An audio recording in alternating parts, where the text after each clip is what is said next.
Hi, I'm Sarah. This is Hardcover Hearts. I have been away for a little while, so I thought I would just come back and do a kind of chatty catch-up video and kind of let you all know what I've been up to, and also to welcome a bunch of new subscribers that just came to the channel. So if you are new, consider yourself welcomed. Okay, so why have I been gone? I switched jobs recently. I made mention of this in a few previous videos, and it's been pretty intense. It's been very, very exciting. I still work at the same company, but shifted from significant organizations. And in doing so, I had to really buckle down and try to learn a ton of new things before going on a sabbatical. My company offers this significant amount of time off after a certain number of years of service with the company. So I was actually eligible for this last year, but with Omicron breaking out and all of the restrictions with travel, I was quite frankly a little fearful and didn't know what travel would look like in those types of situations. And so we decided to not travel then. I'm very glad about that. It gave me a little bit more time to save more money because I needed it. And it also just allowed me to work through some of the thoughts I had around being in public, being masked, social distance, and what safety looked like for me. For those of you who do follow the channel, you know that I tend to be a little conservative when it comes to risk assessments with the variants. And so I've been relatively isolated and very, very, very careful. My husband has been as well. So this was a real big thing for us to kind of take this plunge. And luckily we caught it kind of in between variants. So the variants and the rates of infection happening in Europe were very low currently, but we've come back to an outbreak here of a brand new variant here in the San Francisco Bay Area. So people are returning to masks indoors. School districts have just asked for masks to be mandated. And so we're looking at returning to a little bit more cautious consideration of engaging with the public and being out and about. So I do feel very lucky that I was able to time it in such a way that I kind of caught a really good opportunity. So we decided to do kind of a grand tour like the days of old. And we started off in Italy, and we started off in Florence, which I love very, very much. And we wanted to land someplace that we've been to before. We're familiar enough with it to not feel like we needed to just rush out immediately and start seeing everything because the clock's ticking. So we landed and had some luxurious days just exploring and wandering and getting lost and all of the good things that you want in a travel experience. One of my first stops is always to the Paperback Exchange, which is a lovely little store. The people are so kind, so nice. They have the best suggestions. And I always find, at least if not a new book, a used book there. So that was my first stop. And I really needed to do that because I brought no physical books this time, which was really, really hard for me. It was so, I brought my Kindle, and my Kindle's loaded up with ARCs that I need to read. I'm forever backlogged on my NetGalley reads. It also had some books from the library that I had taken out. So I white-knuckled the 2 flights we needed to get to Florence, but the moment I had a chance to get to a bookstore, I took it. But I only found one book that I wanted, and I'll talk about that in another video. So that was wonderful. On one of the days there, we took a day trip to Venice. So I have been dying to go to Peggy Guggenheim's art exhibit. So Peggy Guggenheim very famously converted a palazzo into an art gallery and her home. And I have wanted to go for so many years. I have been in Venice before, but my husband had never been. So I also wanted him to experience Venice. And now was the perfect time because there still weren't as many tourists as there has been in the past. So we did a day trip from Florence on the train. It was magical. I found 2 books, and so that was wonderfully exciting as well. And it was an exhibit of surrealism. And a lot of women, including Leonora Carrington, were featured there. And if you know anything about Leonora Carrington, she was also a writer. So that was just absolutely delightful to see that exhibit and to experience Venice for a one-day trip.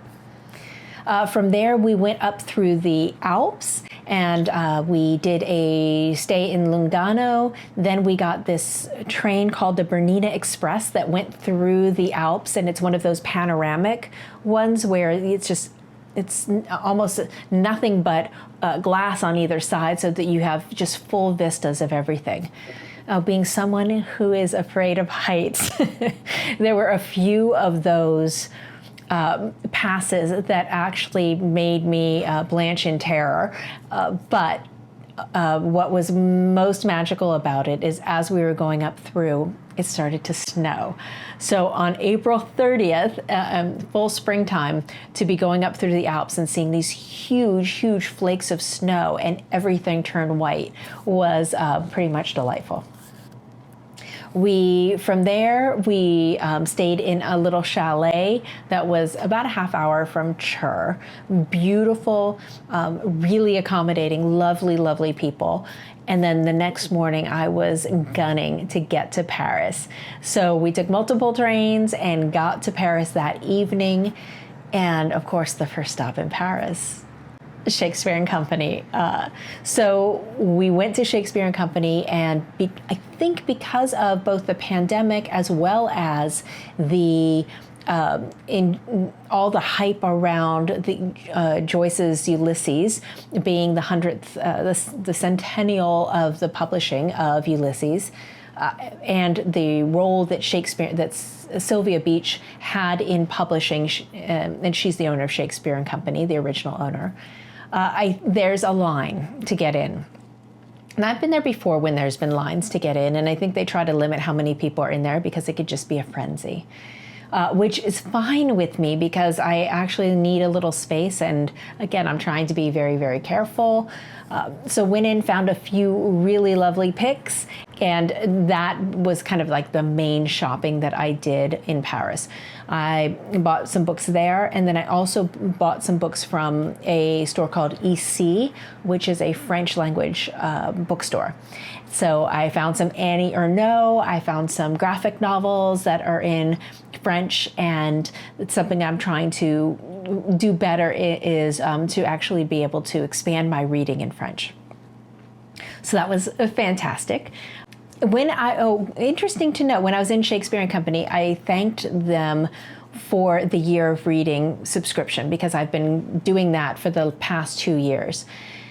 And they said that they see a lot of unboxing, but they don't really hear what people think of the choices of the books that are put in there. So I would suggest that if you do get the Year of Reading subscription and you do read any of the books, tag them in your reviews and let them know it was part of your Year of Reading box, because I think they're anxious to get the feedback on what people think about them.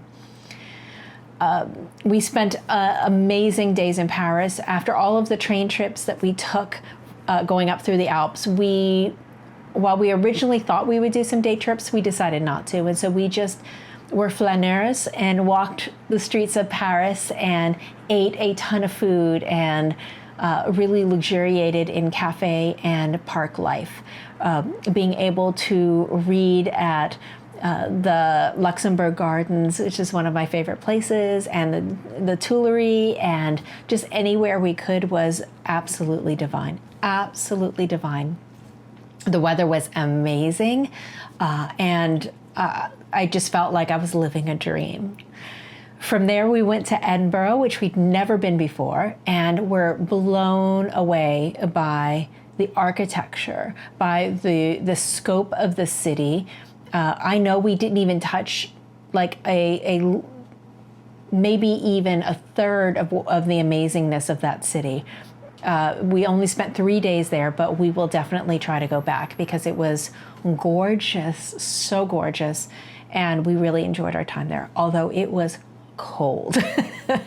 It was, it was rainy and cold, but that also created a little cozy, enough of a reason for us to go back into our rooms and read.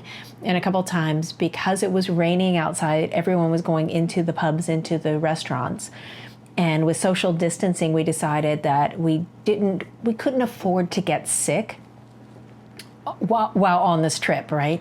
So we would do takeout and we would have little picnics at the hotel, and that ended up being very romantic and a lovely way to go out, experience Edinburgh, but also feel safe at the same time. The number and variety and offerings of bookstores in that town is exemplary. So many bookstores, so many lovely choices. I was really, really happy. But I will give you a tip. If you're in Edinburgh, the Waterstones there does this 3 for 2 kind of deal that I passed up on because I said, well, we're going to London, so I don't want to carry all of these books. I'll do that when we get to London. The Waterstones in London do not do that same deal. So I was quite dissatisfied with that and upset that I didn't take the opportunity when I had it. From there, we took the train down to Manchester, and the first of, and probably most important of many of my meetings happened, where I met my dearest literary soulmate, Leo from Leo's Little Book Life. So he has a YouTube channel that he's not really doing videos anymore, but he's more active on Instagram. I'll put a link to both of them below. But if you follow my channel, you know that Leo and I read a ton of books together. We've read, I think, almost 40 books together at this stage. We're reading all of Anita Bruckner's oeuvre. We're reading through the Backlist podcast books. There are times when I just say, hey, I'm about to start this. Do you have it? Do you like it? Do you want to read with me? And we'll jump onto a buddy read. And so over the past 3 years, we've spoken almost every day on Voxer. And to finally meet him in person was magical. It was everything. It was everything. And we had a date to go to see Elizabeth Gaskell's home. Now, Elizabeth Gaskell also features with my buddy reading history. I read North and South with Jacqueline of 6 Minutes for Me. I'll link to her channel below. And that was just brilliant because she had lived in Northern England. And so she had a really interesting perspective on that. Plus, she's just so wicked smart. So that was wonderful. And I've also read Cranford with just a delightful group of women. So that's Kim from Middle of the Book March, Roz from Scandal Dandling About the Books, and Hannah from Hannah's Books. And to read Cranford with such interesting women, thoughtful, kind, generous, delightful women was fantastic. And so I went into the Gaskell house having a really strong feeling of affinity with her work. And North and South is probably my favorite Victorian novel, period. So Leo and I went and we had our tickets and we'd get there and we were just so giddy when we were talking with the people there and let them know that we had come from different parts of the world to meet up to see her home. And as we were going through each room, we started off with other people in this tour time, and they ended up leaving long before we did because we wanted to talk to every single volunteer in every single room and ask questions and hear their stories and soak it all in. Well, at one point, the volunteers there asked us if we would mind being on their social media account. So they let us sit in Elizabeth Gaskell's chairs in her sitting room, and they put this photo up on their Instagram and Twitter accounts, which was just really, really delightful. Kind of like the highlight for me and Leo. We were joking we look like the Lord and Lady of the Manor. But it was just a wonderful day. And then we were able to meet up with Charles Heathcote, also known as Charlie in real life, and have lunch with him, and then kind of wander about and go to different bookstores and just have a splendid time in Manchester together. Then the next day, Leo had to go back to the Netherlands, and we had to journey on to London. And at that stage, we arrived in London, and the very next morning, we took a day trip to Bath and met up with Sean and Bert from Past Story Time, which was so exciting because I've talked with them I would say, started following them at the beginning of my channel's inception, and they're just delightful, fun, funny, so smart, so kind and generous. And so my cup is runneth over at this stage. I'm already just feeling so overwhelmed with joy at meeting people that I know because I watch their channels and we talk and we read together, but then seeing them in person and then feeling that connection that people who love books and have a shared affinity in something can really feel for each other. So that was absolutely delightful. We ran around Bath and bought books, and there was a used shop. Well, first we went to Persephone, and so I was able to get a few Persephone books, which was wonderful. And then we went to a used bookstore that was doing it for charity. So all of the sales and proceeds from this store went to a hospice center. So that's already fantastic. Used books for a good cause. We went through, and to go through with Sean and Bert and to have them pull things out for you that they think you will like, because Bert used to be a bookseller, and I'll put a link to a very special list he made for me personally a few years ago that is still providing me the utmost of joy. He just really nails recommendations so well. So I walked out of that with a huge stack, a huge pile, and we just had a delightful, lovely time. Then I also was able to meet up in London with Elizabeth of Bookish North. So Elizabeth and I read a ton of Virginia Woolf together over the past, I'd say, year and a half maybe. We started reading A Room of One's Own, and then we decided to read, we started with Square Haunting. That's what we started. And then we read her journals, a writer's diary that I got at Persephone was my copy.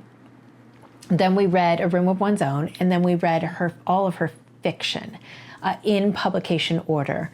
And it was something I was so nervous to do. I felt very intimidated by Virginia Woolf, and to do it with Elizabeth was absolutely wonderful. And to spend this time during pandemic doing something that I was intimidated by, but excited by, and had someone kind of holding my hand through it was everything. And so to be able to meet up with her and to go book shopping and stroll through the streets of London was a dream come true. And then on top, as if that wasn't already enough, I had reached out to Eric Carl Anderson of Lonesome Reader when I realized that I was going to be coming, and just asked him if he had just a little time in an afternoon or for a lunch or to meet for like a bookstore little crawl or whatever. If he had any time to meet up with me, I would be delighted to meet him in person. And he gave me even more than that. He said, absolutely, I want to, let's meet up, we can do all of that. And then he also asked me to be on his channel, if we could do a video together, which, I mean, okay, sure. Why would you say no to that? So met him at the London Review of Books, which ironically I'd been with Elizabeth the day before, but I had already bought so many books from Scoob and from Gay is the Word that I just couldn't possibly buy another book that day. So I kind of made a mental note of what I wanted to look for and research a little bit more. And so when I came back the next day to meet Eric, I had questions for him. Had he heard about this book? Had he heard about that book? What were his impressions? What did I need to read that I wasn't even on my radar? I'm telling you, to go through a bookstore like that with people like Bert and Sean and Elizabeth and Eric and Charlie and Leo is just the best thing in the whole world. So we did that. Then we went and got a little lunch and sat in the park in Tavistock Park. On our way to sitting down and having a lovely picnic, we walked by Virginia Woolf's actual statue, and it was looking a little messy, and so there were cobwebs, and so we were kind of joking as we were kind of cleaning her up that she was letting herself go. We knew times were tough, but you know, this is too much. You've got to at least brush the cobwebs out of your hair. And took a photo and put it on Instagram, which was really, really fun. And then we went back to his place and filmed a video together, and I'll put a link to that below. So welcome to anyone who has come out of that video. All of a sudden I saw a huge increase in my numbers. So thank you very much. And I hope you find a home here of conversations about books and interesting recommendations and thoughts about books and reading life, all that good stuff. So with that said, I'm now home. One of the things that I do when I travel, we try to travel light and with not putting too much in our suitcases. So I have learned over the past few years that it is actually worth the money for me to ship books back. So I am waiting for my Paris box to arrive, which should arrive sometime next week. And then I'm also going to be waiting for my English box to be coming from London. So we'll see. I might kind of pull out some gems and share those with you when that moment happens and when those finally get here. But in the meantime, I was really proud of myself. In the flight home, I read 2.5 books completed and watched 2.5 movies. We had to go on a trip to see my mother-in-law for her 80th birthday. And I had watched the beginning of a movie, The House of Gucci. It's horrible, but really campy. And so I ended up finishing that and then watching 2 other films that were just wonderful. French Exit, which is a book that I love by Patrick DeWitt. That was a very, very well executed and made me remember Paris in such great ways. And then the newest Pedro Almodovar movie with Penelope Cruz, which made me just bawl my eyes out on the airplane. But that's it. That was what I've been up to, why you haven't seen me here. I have a few videos that I'm going to continue to edit and then put out, and then I'll start to catch up with my reads and start putting out weekly videos again. And if you don't follow me on Instagram, go over. I have a link to my Instagram below, and you can see some of the photos that I took of the trip, more bookish types of things. Thank you so much for watching, and I'll look forward to talking to you again very soon. Bye.